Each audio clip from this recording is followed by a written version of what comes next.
Hi, everybody. I'm Wendy Murdoch, and this is Webinars with Wendy. As you know, I have been doing a series of webinars now for like 2.5 years, and we still keep finding amazing guests to bring you and interesting information that is kind of not always in the present forefront of what's going on in the world. So it's so exciting to bring you Paula Josa-Jones today. She is a somatic educator and dance, and she sent me a video of this amazing thing that she did on Martha's Vineyard many years ago. That was really fun to watch. And she's been working with Surefoot, so I'm so excited to talk to her. So welcome, Paula. Thank you so much for joining me today. Thank you. It's wonderful to be here and wonderful to be doing this and sharing some of this information. I'll just introduce myself very briefly. I'm a dance artist. I'm a choreographer and a somatic movement therapist, an educator, and I'm also a trauma-informed somatic experiencing practitioner. So I'm working with bodies all the time, horses and humans. And I am delighted to be doing this, and I'm going to share a PowerPoint and some information and tie it to some of the things I've been exploring with Surefoot, which is recent in my life. So I'm really excited to be doing this. So Paula, have you always been horse crazy? I've always been horse crazy, but horses haven't always been in my life. I think they were in my life early on and then came back into my life about, I want to say 25 years ago, and have been obsessively involved with horses ever since. Yeah. So, I always like to just ask my guests a little bit about their background with horses. Did you grow up with horses, or did you ride at a barn? No, I didn't grow up with horses, although I spent a lot of my young years on a farm in South Dakota, and there were some horses there, and there was a farm just across the field that had ponies, and I think I was more like this, kind of like hanging on the fence, and just like wanting more than anything to just be near them. And my parents were not that excited about it. So I did do some riding, and I did do some, a little bit of riding and a little bit of hanging out with horses, and went to camp and had horses there, but it was never enough. It was never enough. Yeah. So. And what led you, because I know you've done choreography and dance for a very long time. How do I put this? South Dakota is not a place I think of as the hotbed of dance inspiration. No, it's not. It's not. I all of my work in dance and performance has been on the East Coast and has been in, New York and Boston, those areas. So yeah, that's sort of the center of where my work has been. And the horses kind of came in through a back door for me. I was struggling with failing hips. Oh. This goes way back. And I had this brilliant idea. I wrote a book a few years ago called Our Horses Ourselves that was published by Trafalgar Books.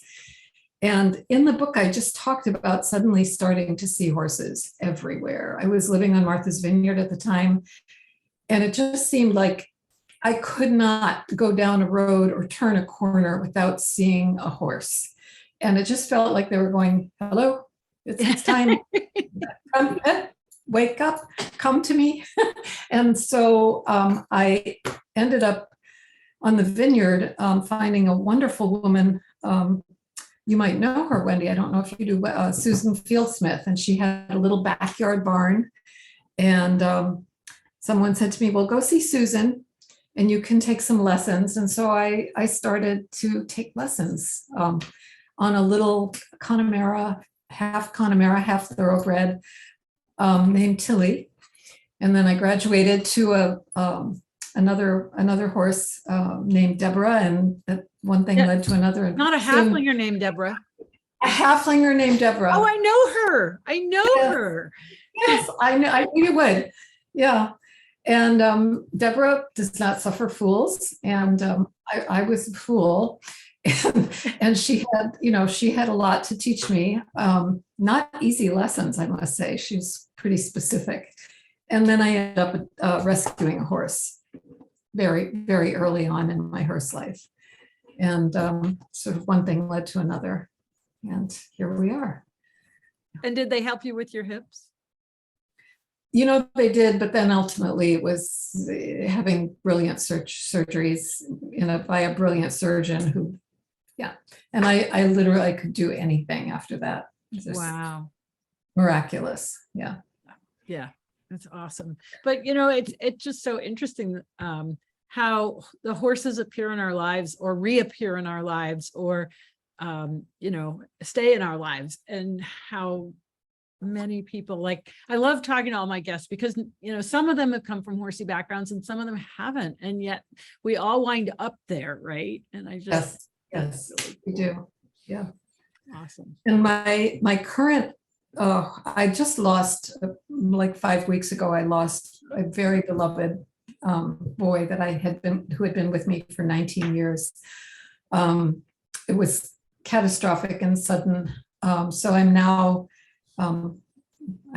the partner to 2 horses. One is Blue, who is a Frisian cross and is basically a rescue, but he's also in training now and kind of learning how to be a partner. And then I have a little feral Mustang named Izara, and I'm using Surefoots with both of them. And I reached out to Wendy after my first Surefoot experience with Blue, because the change was so stunning. I mean, it was, I couldn't have imagined that anything could kind of shift the emotional and physical landscape with this guy in a way that happened really with the first time that he stood on the Surefoots. I mean, it was profound. Yeah. And continues to be. And he's really, as they are, he's so specific. I'll put a pad out, I'll show it to him, and he'll go, well, maybe that one. And then I'll put it down. And sometimes he's just like, boom, nope, don't want that.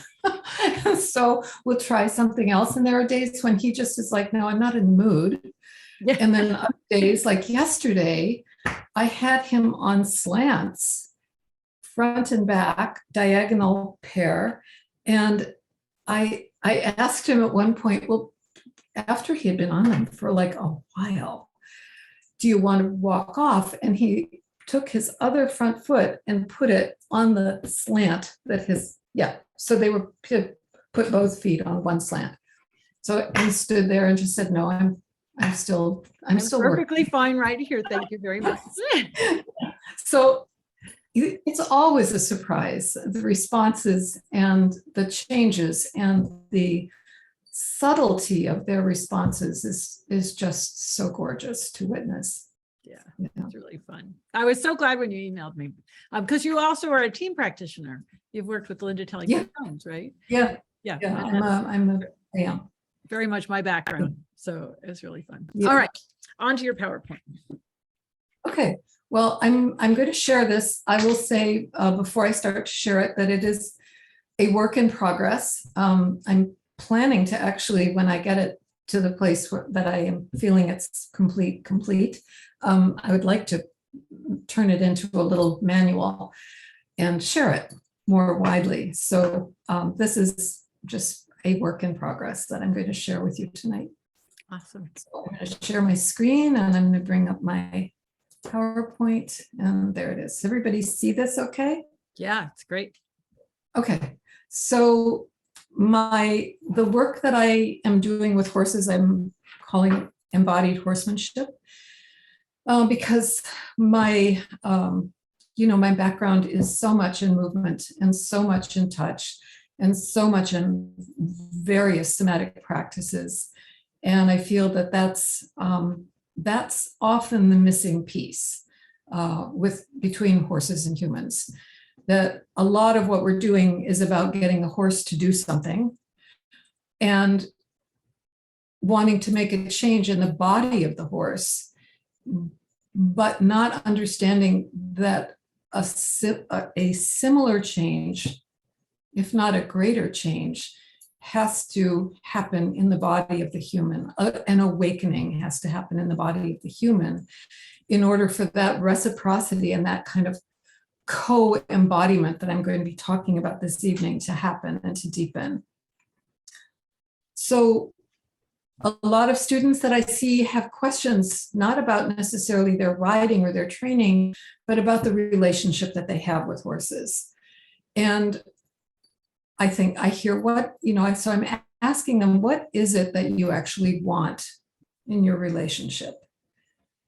And why are you experiencing the same issues from one horse or one instructor to another, which is often the case. It was certainly my experience. And then what other kinds of perspectives might I want to include? So this work, Embodied Horsemanship, is really grounded in practices of listening and of co-embodiment, with the idea of creating this collaborative, engaged relationship, conversation with a horse, rather than needing to resort to force or dominance. And force and dominance can be really subtle. It doesn't necessarily look like taking your horse for a drag or pushing your horse around. That sort of a rising of the impulse to push, or the impulse to use even a little bit of dominance or force, can be incredibly subtle and can actually fly under our radar. We may not even know that we're doing it. So this work that I'm teaching, and I teach workshops, and I teach a lot of workshops that are actually one-on-one, where someone will come and work with me and my horses here, is really about finding this sense of ease and attunement with the horse by becoming more aware of our own bodies and discovering how to have more pleasure, how to have more confidence in our own movement and touch skills. Play. Play is hugely important. Play is improvisational. And I love this quote that Albert Einstein said, that the highest form of research is play. And so my interest is, how can we find a more playful, improvisational way of being with our horses? And I have to say here, I'm going to keep sliding Surefoot in here as I'm speaking, that Surefoot and the way Wendy teaches us to work with Surefoot is incredibly improvisational. There's not a formula. It's so much about listening, and so much about responsiveness, and so much about curiosity, which is why I continue to find that work with the Surefoots to be so engaging. So non-dominance, what is it? It's a way of connecting with other species that's rooted in kinship rather than power over, in improvisation rather than control, and responsiveness rather than regulation. And I'm going to share a chart with you. This was developed by two of my colleagues, they're somatic practitioners. And it really outlines the difference between the usual, what our culture teaches, this sort of hierarchical top-down model, versus this newer bottom-up vision of relational relationships that's grounded in collaboration and what they call co-embodying. So the top-down is on the left. It's individualistic, it's hierarchical, clear boundaries, regulation, control. We can reproduce results. It's predictable, deterministic. We all grew up with this. This is kind of the cultural model that we live in. The bottom-up version is a newer version. It's the one that we're actually trying to create. And it's about relationships that are inseparable from the environment. It's collaborative, networked connections, messy, muddy boundaries, inseparable, entangled relationships, responsiveness, improvisation. It's unpredictable, nonlinear. You can see that in the corporate world, this probably is not a thing. It prioritizes process and questions, and it recognizes that each of us human, animal, plant, has inherent value. So what is co-embodying? It's also known as co-regulation, which is a sort of trauma-informed language. Biological synchrony, feeling the way that our systems synchronize with other systems. It's about attunement and connection. And I've studied with Mark Rashid, who's a black belt Aikido master and cowboy. And the thing that he said in a workshop that I took with him that just really struck me was that he wanted us to connect the softness inside of us to the softness inside the horse or inside another person. And to me, I sort of want to underline that because I think that's a piece that gets lost. The minute a horse begins to move in a way that we didn't want it to move, the minute something happens under saddle or on the ground that challenges us, I've seen this again and again. I've felt it in myself. There can be this subtle hardening, this subtle kind of constriction or bracing that arises that's usually grounded in anxiety or fear. And so kind of continuing to bring ourselves back to that place of softness as the ground for our relationship feels incredibly important to me. And so this co-regulation, this idea of co-regulation means finding this sort of shared, settled state with the horse, with another person, with your child, where we're listening more than telling, and where we're working to create responsiveness and resonance rather than tension and reactivity. So we're kind of looking for these collaborative, networked, entangled, unpredictable relational qualities in our work with horses.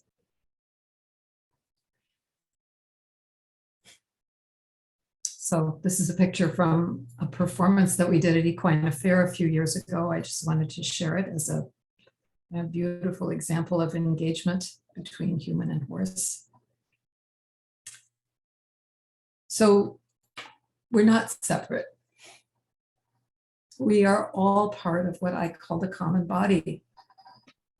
This means your body is not separate from my body. It's not separate from the body of the horse, the praying mantis, the hummingbird, the manatee, the tree.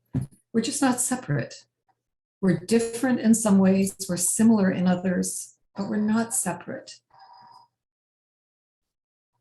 And I love this quote. This is by a colleague of mine named Andrea Olson, who's a dance artist. I'll just read it. Understanding that body is a part of earth is an essential component of human awareness. Our bones, our breath, and our blood are the minerals in the air and the water around us. So that when you arrive someplace new, after a few days of drinking the water or eating the food from that place, you become that place. So the idea of separateness starts to fade, and this larger model of interconnectedness becomes more primary in our awareness.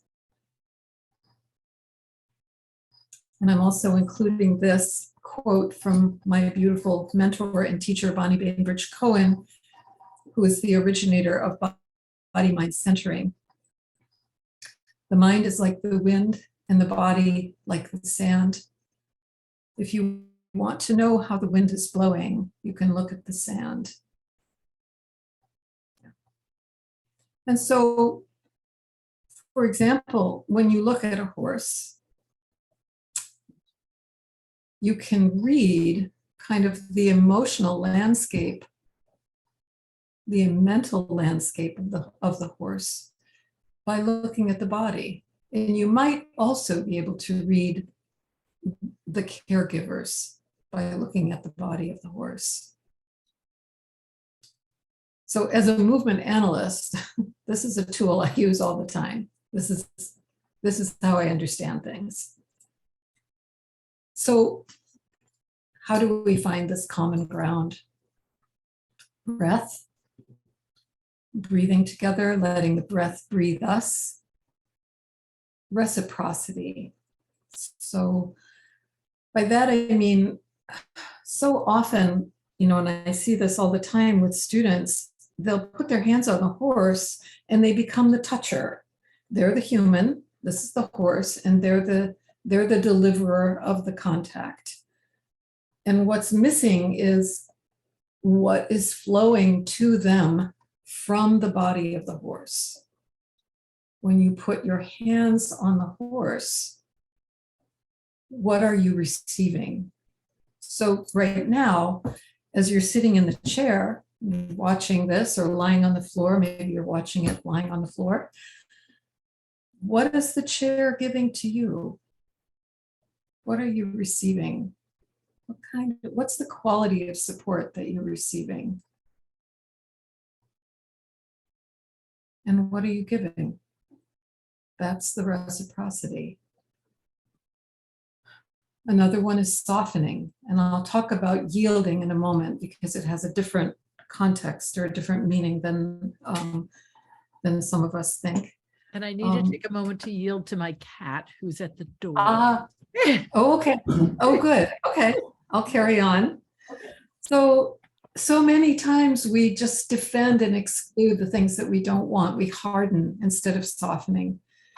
We can be reflexive or reactive instead of being responsive. And so I always am asking, how can we soften into each other's presence?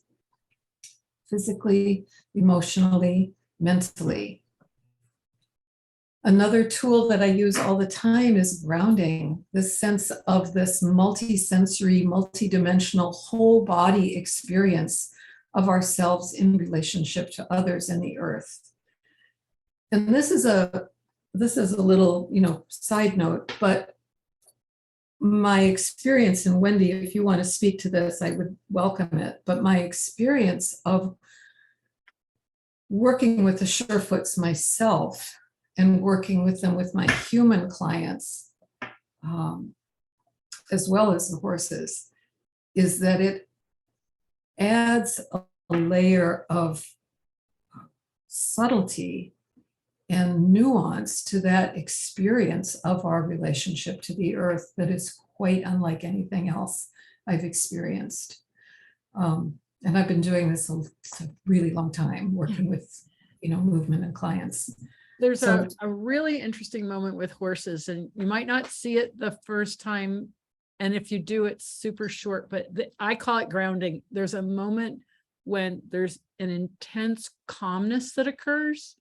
And it might last, I think you know what I'm talking about. It might last just a few seconds, but if I point it out to the people, because if I see that, I know that I can expand on that by using the pads. But it's so distinctive, and I intuitively recognize it, right? And I point it out to people, but it's this moment where the horse is so calm and grounded inside, and it's such a fascinating moment. And it can be just a second, right? It can be just. Yeah. Absolutely. And I'm going to talk a little bit more about that as we go along, as I have other information. The other piece of this, finding common ground, and I use this tool a lot with clients, particularly trauma clients, or clients who've experienced trauma, is the sense of being able to orient. And a lot of us think about orienting like, where am I? Right? A lot of us walk around and we're like, we don't really know where we are, or we're excluding where we are because it's threatening, or we're in a hurry. And so orienting in the work that I do is not just about what do I see and where do my eyes want to move, but it's about what am I hearing? What are the tactile sensations that I'm experiencing right now? What are the proprioceptive? Another proprioceptive means where are my body parts in relationship to each other? And vestibular, of course, which is our sense of equilibrium and balance, which again, the Surefoot pads speak to in a huge way. Yeah. So I'm going to move on. Okay, so this is a big piece of the puzzle is finding ease. And how do we do that? And I love this image because I love the easefulness of the mouth of this horse, the restfulness here. So one way is, and there's a kitty who's finding some ease right now. He's decided he wants something, so we'll see if we can figure out that. Absolutely. So for a place to start is noticing, are you comfortable? I mean, as you're sitting and watching this right now, are you comfortable? And how do you know that? What tells you that? I ask this question all the time. Is there anything that you could do right now that would make you feel more comfortable? I think so many people go through life not feeling comfortable and at ease. They don't even know. And horses, and I have to say horses too. They don't know what it is. I think this is a huge question. It's a big question, and it's a place that I return to all the time with everyone that I work with. And I think it's so interesting that you say in the horses as well, because of course, when we can't ask them that question in language and expect, but when we look at them, when we witness them, when we're in that place of listening bodily, not thinking about it, but feeling into what we're noticing, can we notice their comfort, their discomfort? And is there anything that we can offer that might allow them to feel more comfortable? Well, surefoot pads for one thing, but of course, that's an ongoing conversation with our horses. If we're riding them, it's more complicated because we're working with all of the pieces of tack and challenges that are there. But this idea of comfort and starting with yourself, with your body, is, I think, a brilliant place to begin. Are you comfortable? And how do you know that? And I love this quote. I just plugged it in here because it feels important to me. This Rumi poem, that there's a way of breathing that's a shame and a suffocation, which is the definition of discomfort, of course. And another way of expiring, a love breath that lets you open infinitely. So breath is a place to begin. And these are just some invitations for ways of noticing the breath and of feeling the rhythmicity and the spaciousness or the constriction and the coarseness of your own breathing. And I always invite people to notice breath in all of the parts of their bodies, not just in the lungs, but to notice breath in the whole envelope of the skin, to notice it in the soles of your feet. In the trauma work that I do in Somatic Experiencing, we work with the diaphragms, and we work with 7 diaphragms, which are basically the same diaphragms that are identified in osteopathy, which is the crown of the head, the tentorium, the jaw, the shoulders, this area, the respiratory diaphragm, the pelvic diaphragm, and the feet. And then within that, there are like sub-diaphragms, like every joint is a diaphragm. So bringing breathful attention to those places of containment and connection can be another way of deepening your sense of ease and connection. So here's the balance part, and I promised that we would get to that. Balance is not fixed.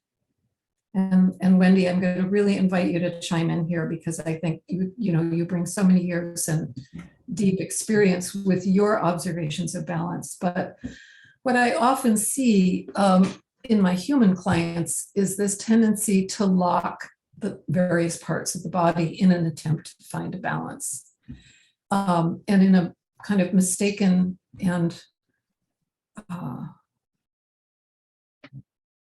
mistaken effort to stabilize the body and to kind of find a stabilization in the body. And what I often invite is with or without the surefoots, but and the great modern dancer Steve Paxton talked about this as the little standing dance, to stand and begin to notice the subtle, small swaying movements that your body is doing all the time if you get out of the way in relationship to gravity. And to allow that swaying to really emerge. And Wendy, I'm really curious about how you've witnessed this, both in human clients of yours on the with the Surefoot pads, but also in the horses. I mean, I certainly have seen it with my horses, the swaying that can happen, and the swaying that actually gets enhanced and deepened and expanded by the Surefoot pads. And I really would love to hear from you. Swaying is so fascinating, but I just, in terms of balance, you know, one of the things that I get people and they come to me and they say, I'm so out of balance. I'm like, have you fallen down? Mm-hmm. We have a perception of being out of balance, but we're still standing up. So, okay, maybe it's not perfect balance, like best aligned balance, but you haven't fallen down. So I just find that our perception of what balance is fascinating in itself. And that I agree, you know, balance, I always talk about a pendulum. It's not a fixed point. You're constantly moving through that. It's just a question of making the distance away smaller and smaller, but you're never still, right? I mean, exactly. If we're still when we're dead, that's when we're still. Right. Yeah. And I mean, what I notice in working with movement and dancers and folks that come to me for either movement therapy or for trauma work is the fixity that happens in the joints, the kind of bracing that happens in all of the joints, and some more than others, and the way in which, you know, that absence of softness or absence of fluidity in the body, or the inability to trust that they actually can find that more dynamic relationship to gravity, gets in the way of that sense of, oh yeah, I am balanced, even if I'm like, you know. Yeah, exactly. It's just an interesting thing. But are you aware of the research that's saying that the flight reflex is triggered by the bones, by the release of osteocalcin? Oh, that's so interesting. No. Oh, it's fascinating. You can look it up. So they've done yes, I will. And they've found in adrenally actomized mice and humans without adrenal glands, the flight reflex is still triggered by the release of osteocalcin in the bones. So the stiffness in the joints and the bones is directly connected to the sympathetic nervous system. That's so interesting. Mammalian, right? Anybody with a skeleton. Yeah. And I have I can probably send you a link, but you should be able to look it up. And it so fits with it because, you know, we have these, you know, these braces, and then we wonder why, you know, we're feeling anxious. Right. And it's all related. And it's because we have bones, which is a really good thing, right? Because that's what lets us move, but it's then how we get into the habit patterns of using those bones in either from injury or from trauma or from just the way our family, you know, moves. And the swaying, you know, for the horses, I've yet to come up. I mean, in some cases, I think it's like they're so weak, but in other cases, I see really rigid horses start to sway, and I see that good. You know, I've had a lot of people throw out theories on this way, but really it's so, with some horses, it's so intentional. It's not a random event. It's not an unconscious event. It's a very conscious exploration of movement. That's interesting. Yeah, I could show you a video of one horse. I'll send it to you. I'll send you a link where he's so clearly experimenting with where he can move his body. And he literally sways all over the place. It's fascinating. And I've played with, you know, having having someone put their hand on the horse when they're on a surefoot pad and track the balance. Sometimes the human hand on the horse's body gets in the way of the movement that's actually happening with the horse. So I'm careful about that. But to be witnessing what's actually arising in the horse's body and feel that transmission into their own bodies as they're witnessing what's happening with the horse. And that's just delicious. Yes. And I love this quote from David Abrams, just a brilliant writer, about gravity, the nourishment that springs up to us when we touch the ground. And I love that he talks about the erotic nature of gravity and the enlivening pleasure of earthly contact. This, if you haven't read this book, it is an important one to read. Being Animal. Oh, it's a beautiful, beautiful book. Yeah, you know, and that I think that's such a good point, is that we are all animals, you know. It's like, yes, yeah. Okay, now the cat has to go out. I'll be right. I've got to yield again. Okay, all right. So in the work that I do, this quality of yielding, and I'm going to be talking about this in relationship to touch in a moment, but I'm thinking of it right now in relationship to our feet on the ground. The clearest example of yielding that I use is most of us have held a baby and have felt that sense of the baby softening into our bodies. And that is in the body-mind centering work and in the basic neurocellular developmental patterns in the human and in mammals. Yielding is this primary, it's kind of one of our first basic neurocellular patterns, is this softening and opening our tissues into support. So that experience of holding a baby is that early sense of yielding, and learning to use a yielding touch, learning to sense when we've actually yielded our weight into the ground is a beautiful way of practicing this deepening of connection into that earthly connection that we all have every day. And it's not just about our feet, but it's really about feeling the whole landscape of our bodies softening into the earth.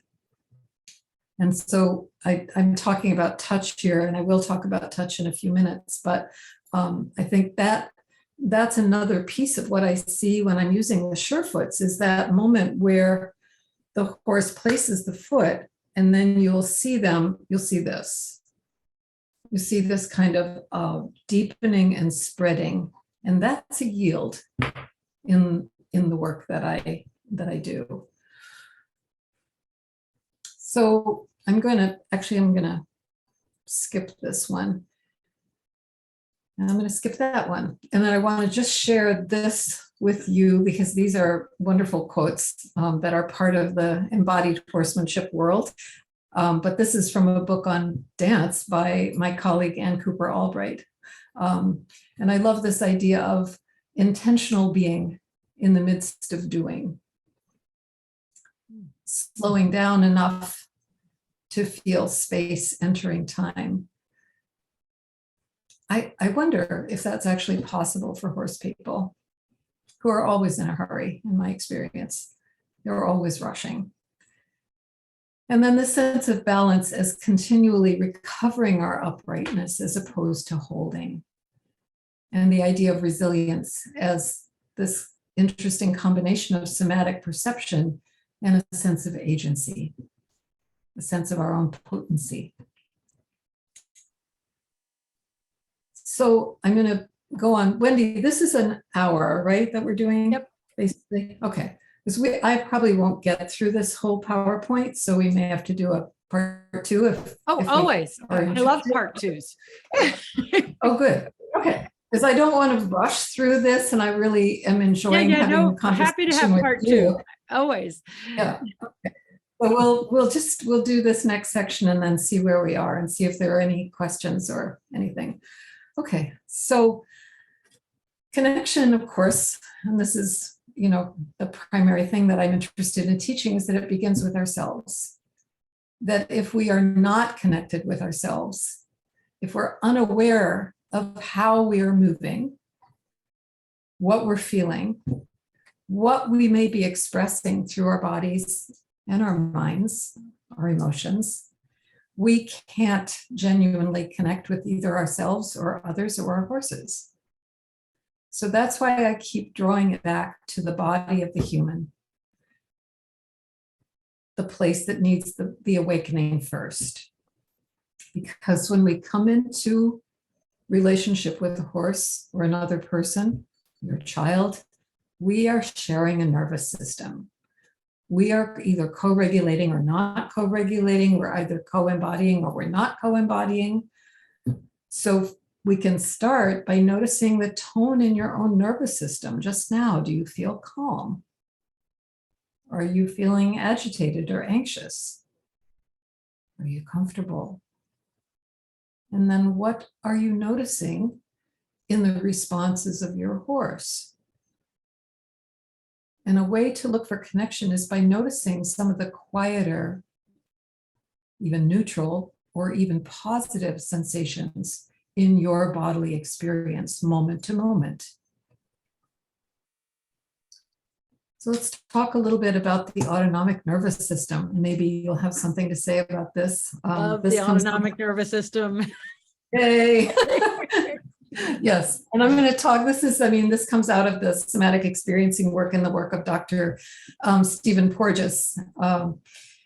This idea that the nervous system used to be understood as sort of sympathetic fight or flight and parasympathetic rest and digest. And Dr. Porges identified a third type of nervous system response, which is our social engagement system. And it's this brilliant kind of hybrid state of activation and calming that plays a role in our ability to socially engage. So, and it takes its name, of course, from the vagus, the cranial nerve that forms a primary component of our parasympathetic nervous system. So it views the parasympathetic or rest and digest system as actually being split into two branches. The ventral vagal system, which supports this idea of social engagement, also known as co-embodying, co-regulation, and the dorsal vagal system, which is this immobilization, rest and digest, but also can be a complete shutdown or freeze. Anything you want to add there, Wendy? Well, I could go on forever. I don't want to. I think that the polyvagal system, it's so, like, I talk about it all the time because there's so many horses that are shut down in relation to humans, and it's a coping mechanism. And so it's not always a bad thing. I always tell people, like when I go to the airport, I go into slushy mode. Robin Hood calls it slush. And I love that word because that's how I cope with airports. And because you can't make the plane take off. You can't get rid of the people. You just have to be able to get through it. And so if our nervous system is on full experience mode, it's overwhelming. And so I think it's a really kind way of our nervous system saying, well, I'm going to take care of you in this situation because this is unavoidable. But if that becomes the way we are, instead of being a when I need it, but more all the time, then it becomes a real problem, right? Right. And the whole thing about, the social engagement, it just makes so much sense. You walk into a room and if somebody's like scowling when you walk in, you're like, ooh, it's tough. I don't want to be here. But if they're smiling, you're going to walk over. And so I don't see us any different than our horses or any other mammalian system that has the vagal nerve, because that's how we have evolved and learned to read situations, right? Right. And it's not that this sympathetic activation is not a bad thing. If we didn't have it, we wouldn't be able to get up in the morning. Right. We need a level of activation. If we didn't have it, we probably wouldn't be able to get on a horse and ride. We want the horse to be able to have a little activation to pick up a trot, for example. Where the mistakes get made, is when we start to get overactivated as a way of driving the horse. And we lose that sense of listening. We lose that sense of social engagement. We lose that parasympathetic ventral vagal experience. Yeah. Right? Yeah. So I have a couple quotes here from another brilliant author, and I love this book. I'm just wanting to reiterate that our sensory perceptions are this blending of inner and outer. And a lot of the work that I do with human clients is helping them to be able to feel their interoceptive or inner experience, their experience of their breath, their heartbeat, what's happening in their organs, the tone in their muscles, the quality in their nervous system, without losing a sense of what's around them. So the ability to actually bifurcate your attention and sense both inner and outer simultaneously is a huge piece of work, because most of us are either in or we're out. And finding that balance between inner and outer awareness feels to me like the heart of some of the somatic work that I am most interested in. Huh. So someone asked a question is, how do you define or recognize a horse that is in shutdown? Oh, what a good question. Yeah. Well, I'll speak to that, and then I welcome your experience as well. I mean, I adopted this feral, lovely, gorgeous little Mustang mare. I don't know why. I think she drew me. It was one of those intuitive kind of, ooh, who's that? I was curious about her. She could care less. Her experience was, I got culled from a herd in Nevada, and then I got adopted by someone who ended me up in a kill pen in South Carolina, and then I ended up in a sanctuary. Humans, not so much, just couldn't care less. And over the past 3 years of my working with her, and that work feels like it's really just beginning. I'm working mostly with clicker training, working mostly with, some gentle movement practices, some kind of listening, dancing together movement practices, and now including some surefoot work with the physiopaths have been helpful for her. And now we're starting to do a little bit more elaborate groundwork. And now when I show up, she's happy to see me. But initially she was like, I don't care. There's nothing here for me. So that was very clearly communicated. I'm not sure that I'm answering the question, but that was a clear shutdown. It was a clear, I'm not willing to engage with you. And there's a range from the more subtle, slower, stiffer movement, you have to nag them. Think of your school horse. They function most of them function in some stage of shutdown, which is not a bad thing and appropriate, because people have to learn how to ride somehow. And if the horse is not in some little bit of slushy state, it could be way too much for the person. And where do we get the experience to make a mistake and learn? And the horse is going to be okay. But full-blown shutdown is total freeze, lockup, like the horse trying to get loaded in the trailer. So, I think we have to judge the inner. Does the horse acknowledge us when we show up? Yes or no? Right. Does the horse easily and willingly do what we ask? If not, there may be some degree there, or it may be that they're distracted by their friends. So it's a bit of kind of reading the environment. But your serious shutdown horses have the dullest of eyes, the lack of response, just go stand in the corner. We would call it depressed in people, I think. Well, and I think you see it in the tone in their bodies as well. Yeah. You can often see it in the skin. I'll often feel it in the fascial layers that there's just this sense of an absence of flow, an absence of coherence in the tissues. So I think there's a lot of range, as you said, Wendy. Yeah, there's a lot of different degrees, and you can move in and out of that. Like I said, like when I go to the airport, man, it's like you're Yeah. So it is a protective mechanism that as long as we can employ it when we choose, as opposed to that's the way we are, I think that's a big distinction too. Yeah. Now I'm being asked to let the cat back in. I'm by myself tonight, so I get to play door person. You get to do that. Okay. Well, I'm just going to share this. This is from the same book by Stephen Buhner. I think it's a beautiful quote, particularly the first one, that information flow into the human body impacts the heart first. Okay, just absorb that, metabolize that. That it flows to the brain after it's been perceived by the heart. What that means is our experience of the world is routed through our heart, which then sends information to the brain for further processing. When I read that, I was just gobsmacked. I love that so much. And I love this idea of seeing from the heart and that kind of transformational cascade that really affects all of our functioning, bodily, emotional, cognitive.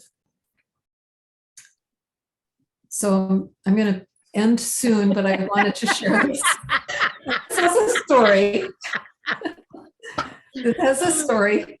So I was at a workshop with Linda when I was training in the teamwork, and there was a horse that came in that had just like a raft of problems that the owner was like, oh my God, there's this problem and there's this problem and there's this terrible thing and then that happened. And Linda just looked at them and she said, isn't that interesting? And it was like it blew the door off the hinges for me, because what I understood in that moment was that she was curious and she saw this as an opening rather than a problem. She saw it as a place to investigate and be interested in rather than just a problem. And from the trauma work that I do, this was something from one of my teachers who said, even though this is happening, is there a way for it not to be a problem? Even though this is happening, is there a way for it not to be a problem? And I love that idea. That's a great question. Isn't it? That's a really great question. The quote from Linda, I heard in 1985. I don't know when you did your training with Linda, but it is the one thing, if I was to say is there one thing that I took from her and have used for however many years, isn't that interesting? And it just, there's something about that statement that is so disarming. I know. Right? I know. It really is. It's so disarming that come back. That it completely shifts the way you're looking at something from, this fixed drama to the curiosity. And I say it all the time. I say it all the time. Right. But I love this one. It shifts the ground, really does. It changes what you're standing on. So I'm so grateful to her for that. So so this is more about curiosity. Can you become more curious about your own movement? And can you start to feel parts of your body that you might not usually notice? Are you open to being more playful, more improvisational with your movement? Most people will say no. And so introducing small playful movement practices, and I think this is part 2 because it's another whole section of this, is a way to begin to unravel some of those really hardwired kind of habitual movement patterns that people get caught in. There's so much in the movement world about function and about becoming, stronger and more flexible, and so very little And it's almost like we starve ourselves so very little about expression, about our expressive selves. And that's really where my work lands. And that's kind of part 2 that I would love to Yeah, do no, whenever. absolutely. We'll happy to have you back. But you know what this makes me think of is there's I don't know if you've ever seen a DVD called When the Moment Sings. No. And this, Writing this that down too. man from Sweden, and he goes and he studies the people in, I think it's in Ghana, and they sing to do everything, right? And if you can't sing, you're mute. Yeah. But he shows video of old people, like people we would think of as our parents' age, singing and moving. And if our parents did that, we'd think they were like, we need to lock them up, right? But in other cultures, that is normal. And so it's fascinating that how we look alienate movement from age. Yeah, you know, it is. I feel like I want to teach people how to dance everything. Yeah, How to find that expressive, fluid, quality in their movement, and that really is the heart of what I'm most excited about. Yeah. So, and that's what horses do for us. They move right now, right? Yeah. Yes, exactly. So I'm going to stop the share because we're really at the end here, and I've got a lot more. Oh yeah, no, I can see where we could go on for a long time. Yeah. Yes. Yeah. Maybe we'll have to do a live when we're in Martha's Vineyard. Oh, that would be fun. Yeah, that would be so all right. I'll see fun. if I can figure that out. I haven't done it, but no, this is so interesting because you bring in from totally different direction this, when how do I put this? We keep coming back to these fundamental principles over and over and over. It doesn't matter who I talk to and what webinar it is, the common archetypal patterns that keep coming back about curiosity and letting go of the habitual patterns and being present and all those things. It just keeps coming back over and over and over again from all these lovely different perspectives. So it just adds so much depth and flavor to them, right? Yeah. And you with your dance background and your trauma background and your somatic background, and then I get somebody else from a whole different perspective that comes in with the same thing. And that's what I think I keep finding where breath. I mean, I had one of my guests, she's a Masterson method person, and she talked about Nestor's book, Breath, and I read it. It completely changed how I breathe. And so I just love the richness and perspective of everyone. And this has been fascinating. I love your slides, by the way, they're beautiful. Oh, thank you. Thank you so much. I've been working hard on that. Yes, no, they're really gorgeous. It's really fun. And there's so much in this part 2 that really is about, well, then how do we find those more expressive ways of connecting with our own bodies that then transmits? That's a transmission. When we become more playful, more improvisational, more expansive, more easeful, more bold, dare I say, in our own movement, how does that transmit to the horse? Yeah.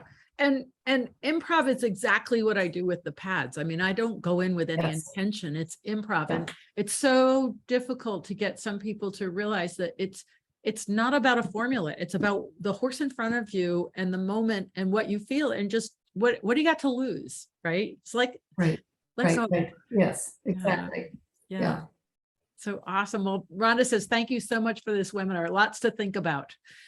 Good. It's really true. Well, thank you, Wendy. Thank you so much for hosting this. It's really fun. Okay, so we'll be in touch and we'll figure out part 2 and whether we do something like Sharon Wilsey is also going to be on the Vineyard that weekend. Oh, okay. Cool. Yeah. Great. It could get really fun. All right. Thank you so much. Have a fabulous day, and we'll talk to you soon. And thanks everybody for joining us. Yes, thank you. Thanks so much, Wendy. Bye.